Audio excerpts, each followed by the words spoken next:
Fala meus queridos, tudo bem com vocês? Eu sou o professor Vinícius, esse é o canal Super História e hoje é dia de falar sobre evolução humana. Os hominídeos evoluindo até chegar na gente. Nós vamos entender um pouquinho mais como funciona isso dentro da disciplina de História, para nós entendermos de onde nós surgimos. E eu quero responder a algumas perguntas interessantes, como quando foi que a gente começou a dominar o fogo? Quando foi que a gente começou a falar, se comunicar falando? Por exemplo, we is me pretty or hi, I love you, I like you. Baby. E outra coisa importante para você que tem a sua fé, a sua crença de que Deus criou o mundo, o universo, o ser humano. Será que dá para crer em um Deus criador de todas as coisas e ao mesmo tempo concordar com o que a ciência tem descoberto sobre a evolução da espécie humana? Sim. Não. Olha, sim! Ou não dá, vai ter que escolher um, ou você crê que Deus criou o homem, ou você abraça a ciência e vai pro diabo que o carrega. Será que é assim? Vamos tentar entender se dá para conciliar essas duas coisas, ou se já era, não, são inimigas, não dá para juntar esses dois pensamentos de forma nenhuma. Vamos falar sobre isso lá no finalzinho. Então fica comigo que vai ser bacana. O primeiro termo que é importante você conhecer é o termo hominídeo. Isso se refere aos nossos ancestrais. São os ancestrais da nossa espécie. Nós chamamos de hominídeos. A história se ocupa em estudar do surgimento dos hominídeos em diante. Então é importante que você conheça quem são, pelo menos, os principais hominídeos, nós vamos falar aqui dos principais. São muitos, mas nós vamos falar dos principais hominídeos, começando lá do mais antigo até o mais recente, os mais novos. Nós vamos estudar essa galera toda aí e eu tenho certeza que você vai entender bem. Vamos lá. Dá uma olhada para essa imagem que nós teremos como base do nosso estudo esses hominídeos que estão aparecendo aí, começando por um dos mais antigos dos hominídeos, o Australopithecus, que vai surgir há cerca de 4 milhões de anos atrás, e sempre entendam essas datas, pessoal, como algo aproximado, nada muito exato, isso pode variar. Você vai encontrar 6 milhões de anos atrás, 5 milhões de anos atrás, 4,5, por volta de 4 milhões de anos atrás, surgindo os primeiros Australopithecus. Depois o Homo habilis, então começa o gênero Homo. Aí vem o Homo habilis com um cérebro maior, com a maior capacidade, por isso ele é habilis, habilidoso. Depois o Homo erectus, com a capacidade cerebral ainda maior. Depois dele o Homo sapiens. Aí nós já estamos chegando nos nossos pais evolutivos, por assim dizer, porque a nossa espécie é a espécie Homo sapiens sapiens. Aqui nós já temos o Homo sapiens. E na sequência, o Homo neanderthalensis, ou o homem de Neandertal, mais conhecido como homem das cavernas. E a grande diferença de um para o outro aqui é a capacidade cerebral. É o aumento da caixa craniana, o aumento do cérebro, que possibilita um maior desenvolvimento de funções, uma maior evolução. Vamos falar agora sobre cada um deles em detalhes. Eu vim dar uma aula premium para vocês. O Australopithecus surgiu na África, por isso a África também é conhecida como a Mãe África, a mãe da humanidade, porque os primeiros ancestrais dos seres humanos surgiram na África. O Australopithecus não pertence ao gênero Homo, ele é anterior ao gênero Homo. Os seus fósseis informam que eles andavam sobre os 2 pés e apresentavam uma postura já ereta, se diferenciando, por exemplo, dos chimpanzés, dos macacos como nós conhecemos hoje, que andam numa postura mais encurvada, às vezes colocando a mão no chão. Eles já andavam numa postura mais ereta. Mas a sua capacidade cerebral não passava de 500 centímetros cúbicos. Perceba a inteligência. O seu cérebro hoje tem por volta de 1.200 a 1.300 centímetros cúbicos. Então imagina, o Australopithecus tinha 500 centímetros cúbicos. Era bem menor que o nosso, o que limitava muito o Australopithecus. Ele se alimentava basicamente de vegetais e gramíneas, de raízes, sementes, uma vegetação baixa, rasteira, e algumas espécies, porque haviam espécies diferentes de Australopithecus, algumas espécies se alimentavam de animaizinhos, de pequenos mamíferos. Isso por volta de 4 milhões de anos atrás, por volta disso. Mas há cerca de 2,5 milhões de anos atrás, surgem uns caras muito importantes. O Homo habilis. Eles têm, como o próprio nome diz, habilidade. Eram homens habilidosos. Mas qual era a grande habilidade desses caras? Era a habilidade de algum esporte? Levou vantagem, botou na frente. A graça do menino. A galera gosta de ver isso. Ele é esperto. Era a habilidade em chegar nas meninas na balada? Qual era a habilidade deles? Eles foram os primeiros a produzir ferramentas. Gente, isso aqui é importante demais. Foi quando o ser humano usou a natureza para ser uma extensão do seu corpo. Porque todos os outros animais se limitam ao seu corpo, não é? Alguns animais, tipo os corvos, são muito inteligentes, que conseguem pegar um graveto, usar como ferramenta. Alguns macacos também fazem isso. Mas quem desenvolveu mesmo essa habilidade de se utilizar dos recursos naturais como extensão do corpo, o cara pegar uma pedra, já que a mão dele não é dura o suficiente, ele pegar uma pedra para amassar uma noz, ele pegar uma pedra e lascar essa pedra batendo uma na outra e fazer dela um objeto cortante para cortar carne, para raspar a carne do osso.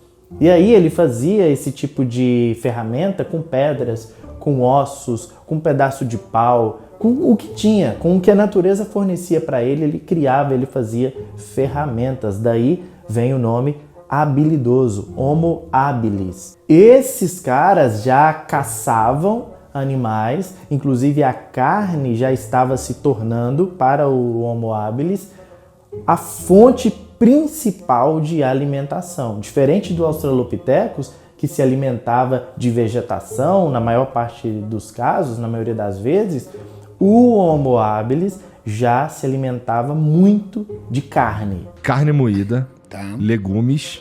Essa era uma carne moída com os legumes picados. E uma farofinha. Agora, só não pense que esse cara ia no açougue comprar uma carne. Só não pense que esse cara fazia um churrasco na casa dele. Nós estamos falando aqui de caça, ou às vezes de restos de caça. O cara pegava uma caça, uma carniça que estava ali e comia o resto da carne. Ele ia atrás de um pequeno animal, de um mamífero, matava ele e comia aquilo ali cru, entendeu? É carne mesmo, carne crua é o que eles comiam. E isso só vai mudar quando surge, agora com um cérebro ainda maior do que o do Homo habilis, quando surge o Homo erectus.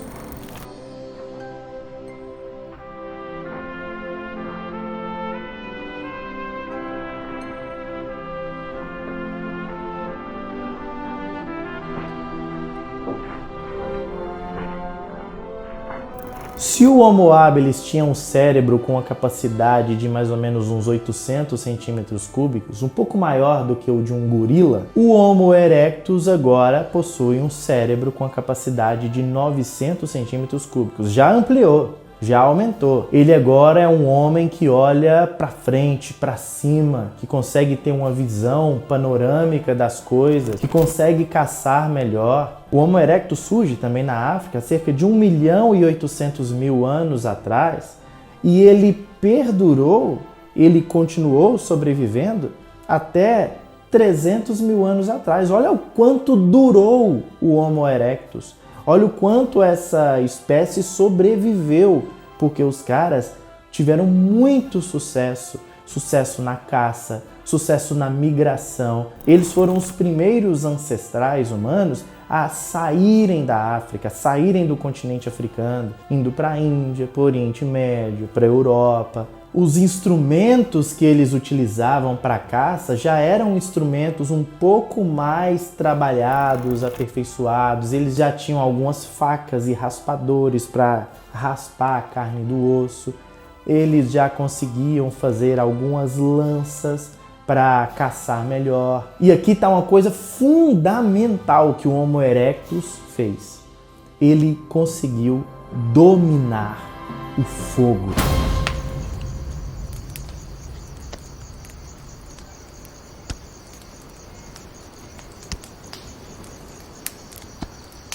Gente, pensa comigo, o domínio do fogo é uma coisa importantíssima. Por quê?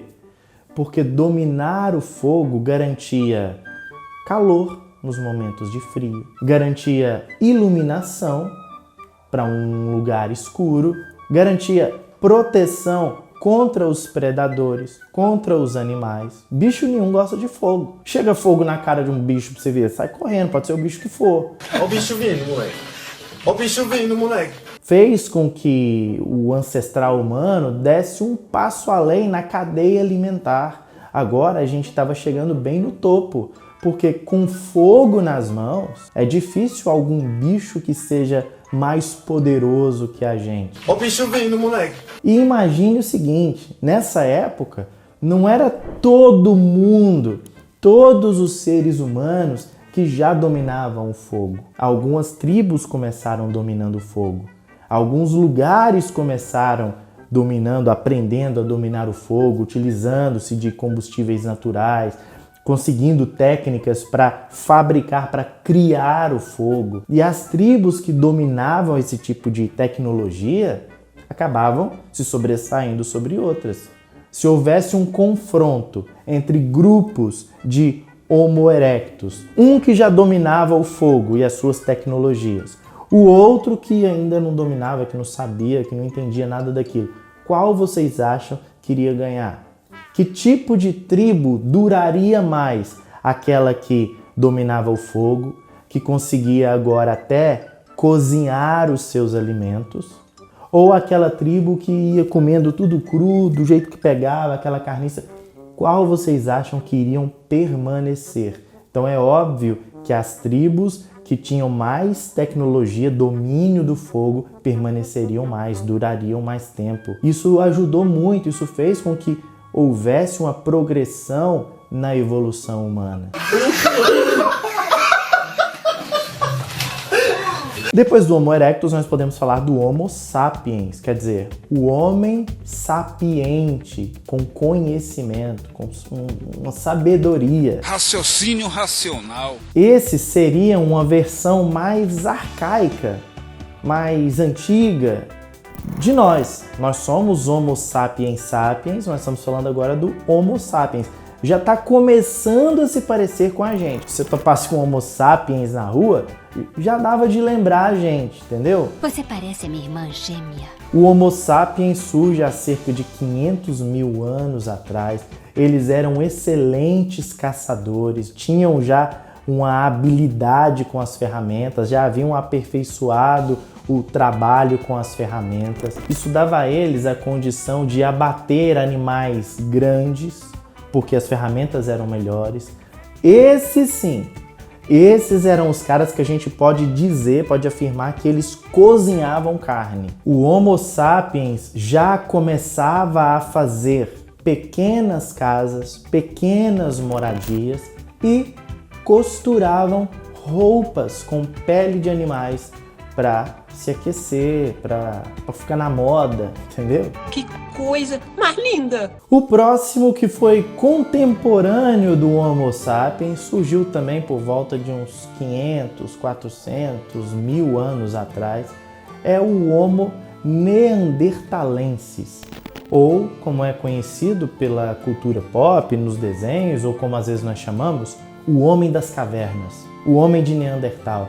Quando a gente fala de Homem das Cavernas, nós estamos nos referindo a esses caras que, de acordo com a arqueologia, muitos dos seus fósseis foram encontrados em cavernas, daí o título de Homem das Cavernas.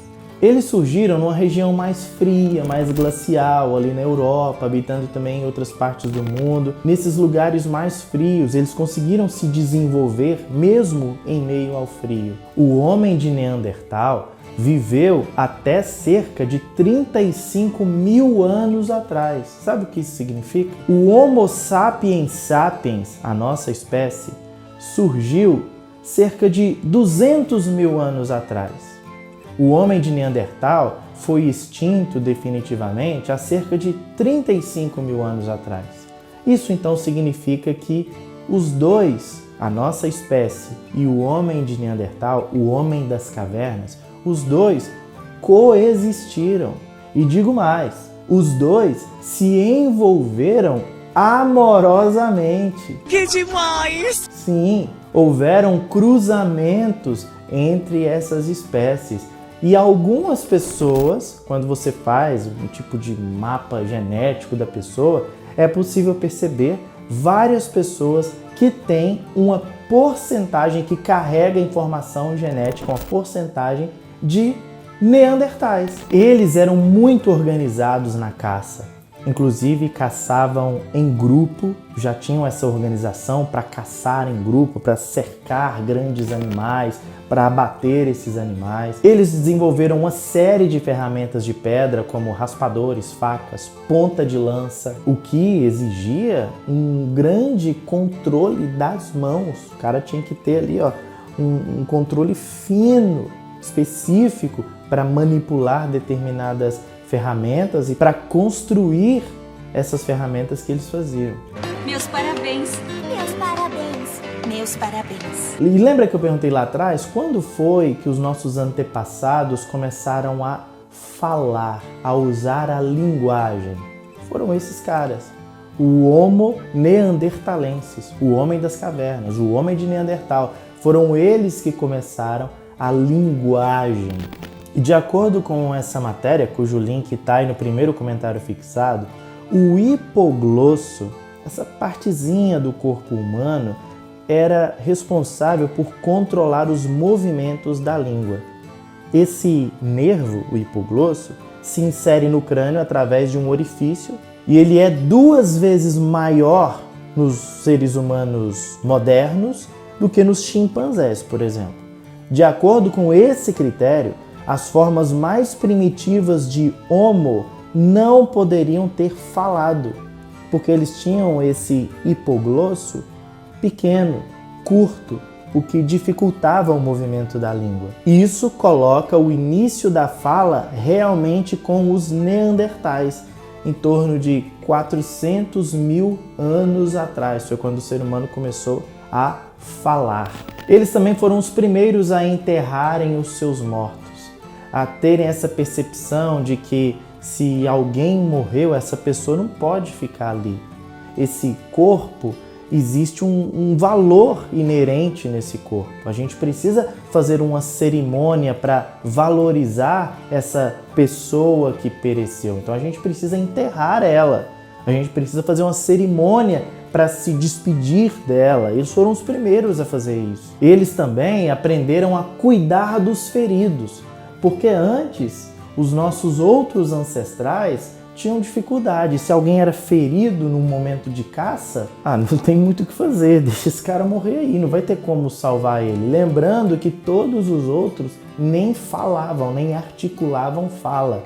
O homem de Neandertal vai ser o primeiro que vai pegar o ferido, que vai tratar das suas dores. Ele já tem um conhecimento maior da natureza, sabe o que é bom, algumas coisas naturais que servem como cura, como medicamento, ainda que fosse uma coisa no entendimento deles um pouco mística de utilização da natureza, mas eles já utilizavam para curar os seus feridos. Claro, não era nenhum hospital, né, gente? Mas já ajudava. É verdade. Quer dizer, às vezes não. Então chegamos na nossa espécie, Homo sapiens sapiens, que surge por volta de 200 mil, 190 mil anos atrás. Alguns vão jogar para 300 mil. Como eu disse, não dá para a gente cravar essas datas. Foi uma coisa progressiva, então a gente coloca uma data aproximada. Nós desenvolvemos a consciência reflexiva da linguagem falada e escrita, da técnica, da capacidade de expressão artística e do senso de moralidade. Então o Homo sapiens sapiens começa a pensar na moral, no que é correto, no que é errado, começa a refletir nas suas ações. Ele vai produzir pinturas rupestres como expressão daquilo que eles ou faziam ou queriam fazer, que envolve aí também uma questão mística dentro da pintura rupestre, que alguns vão dizer que essas pinturas de animais que são encontradas nas cavernas, elas eram pintadas antes do cara, do grupo, sair à caça, sair para caçar, como se eles tentassem materializar numa pedra, registrar numa pedra aquilo que eles queriam que acontecesse durante a caça. Pintando a caça na pedra facilita quando eu for procurar o bicho, quando eu for procurar o animal. Alguns vão dizer isso, mas a real não dá pra gente saber direito o que isso significava, o que isso representava. O fato é, havia produção cultural. Eles pintavam, eles fabricavam ferramentas, eles deixaram muitos registros do que fizeram. Isso é muito importante. Não, presta atenção que é importante. Daquela perguntinha que eu fiz lá no início, eu vou tentar responder agora. Sabendo disso tudo, sabendo que existem fósseis comprovando essa história toda que eu contei aí, alguns podem se perguntar, mas eu aprendi na minha igreja, professor, que foi Deus quem criou o ser humano. Agora você está falando que a humanidade foi fruto de uma evolução dos hominídeos até chegar no Homo sapiens sapiens, que é a nossa espécie. Foi Deus ou foi evolução? O que aconteceu? Olha, gente, é difícil. Não é fácil. Bom, em primeiro lugar, eu não quero violar o seu direito de crença. Você é livre para acreditar no que quiser. Você é livre para não acreditar. Você é livre. Faça o que você quiser com a sua liberdade. Eu sou uma pessoa religiosa. Eu sou uma pessoa que acredita em Deus, que acredita que houve um Criador que ordenou que todas as coisas fossem criadas. Talvez você que está me vendo também pense assim. Eu entendo, com base em outras pessoas, estudiosos da Bíblia inclusive, que sabem muito mais que eu, que estudaram o texto bíblico, que estudaram Gênesis muito mais que eu. E eu me amparo nessas pessoas para dizer o seguinte: não é necessária uma briga entre o que a ciência diz e o que a Bíblia diz. Inclusive eu tô aqui interrompendo esse momento do vídeo, que eu só vi isso depois que eu terminei de gravar o vídeo. Tô interrompendo esse momento para dizer que aqui no primeiro comentário fixado também estará o link de um dos teólogos mais importantes da atualidade no que diz respeito ao estudo de Gênesis e do Antigo Testamento. John Alton, um doutor acadêmico que conhece muito do Antigo Oriente, e ele tem uma entrevista completa para a editora Ultimato, onde ele fala sobre essa interpretação da Bíblia, essa interpretação do Gênesis, e se há possibilidade ou não de andar lado a lado a Bíblia e a lógica de uma evolução de espécies. Ele trata disso nessa entrevista. Se você quiser mais sobre o assunto, de alguém que realmente se aprofundou no assunto, vai atrás que você não vai se arrepender. Nós precisamos nos lembrar que a Bíblia foi escrita em um momento, em uma cultura que utilizava uma linguagem muito, mas muito diferente da nossa. A forma de escrita do Antigo Oriente Próximo, que é o lugar onde essas passagens foram fabricadas, era um lugar que possuía um rio cultural, uma lógica do mundo muito diferente da nossa. Então, pensando por esse aspecto, estou colocando aqui só uma possibilidade, tá? Não precisa concordar comigo, é só uma possibilidade. Pensando por esse aspecto, dá pra gente imaginar que o autor bíblico não está escrevendo ciências. Ele não está escrevendo a forma como Deus criou o mundo para dizer que foi literalmente daquele jeito. Eles nem tinham pensamento científico naquela época. eles nem tinham o racionalismo que nós temos hoje. Eles não eram frutos do iluminismo como nós somos.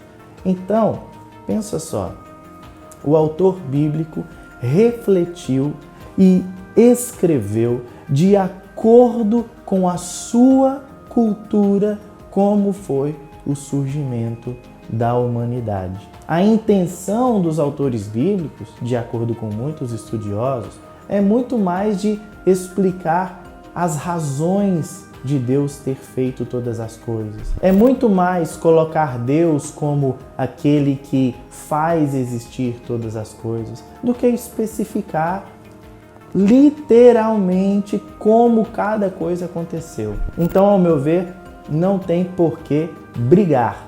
Ciência, Bíblia, são autoridades, eu vou dizer assim, porque a Bíblia é uma autoridade para mim, são autoridades com objetivos diferentes. A Bíblia quer me apresentar o Criador, aquele que fez todas as coisas. A ciência quer me apresentar, quer descobrir como as coisas foram feitas, como as coisas surgiram. Então, para mim, não tem problema. Um quer me mostrar o porquê, o outro quer me mostrar o como. Então, beleza. Tendo os dois, eu fico ainda mais preenchido de sentido, porque eu vou entender por que as coisas existem, e eu vou ficar ainda mais cheio de conhecimento, porque eu vou entender como as coisas vieram a existir. Esse é só o meu palpite. Quero saber o que você pensa do assunto. Se você discorda, não tem problema nenhum, pode colocar aí. A gente pode seguir conversando de forma sempre muito respeitosa. Um grande abraço para vocês e nos vemos no próximo vídeo, quando falaremos sobre pré-história, paleolítico, neolítico, idade dos metais. Fica vendo, acompanhe, próximo vídeo. Até lá!